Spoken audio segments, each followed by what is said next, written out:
त्रिदलं त्रिगुणाकारं त्रिनेत्रं च त्रियायुधं त्रिजन्म पापसंहारं एकबिल्वं शिवार्पणम् त्रिशाखैः बिल्वपत्रैश्च अच्छिद्रैः कोमलैः शुभैः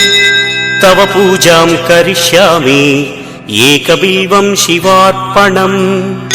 कोटिकन्या महादानं तिलपर्वतकोटयः काञ्चनं शैलदानेन एकबिल्वं शिवार्पणम् काशीक्षेत्रनिवासं च कालभैरवदर्शनम् प्रयागे माधवं दृष्ट्वा एकबिल्वं शिवार्पणम् इन्दुवारे व्रतं स्थित्वा